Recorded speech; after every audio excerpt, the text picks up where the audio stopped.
এখনো কি কাজ করছো মা? তুমি এত কাজ করো কেন? আমাকে তো দুটো কাজ করতে দিতে পারো। কোন দিকে সূর্য উঠেছে? আকাশে মেঘ হয়েছে, আজকে বৃষ্টি হতে পারে, আমি সকালে খবরে দেখলাম। হোক বৃষ্টি।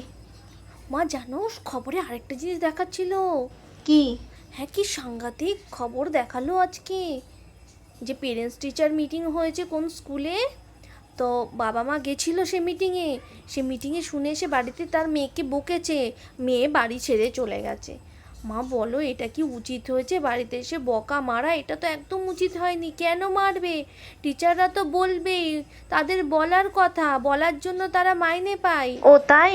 তা বললে পরে পেরেন্টসদের ওখানে সব কিছু ভুলে আসতে হয়, এক কান দিয়ে ঢুকে আর এক কান দিয়ে বের করে আসতে হয়। বাড়িতে এসে কি তা বলে বকবে? বকলে তো বাচ্চারা চলেই যাবে। হ্যাঁ ঠিকই বলেছিস, তোর পেরেন্টস টিচার মিটিং আছে তাই তো? বুঝে হ্যাঁ, গেছি। মিটিং লাগবে না তোর, আজকে আমি চামড়া খুলে নেবো পিঠে।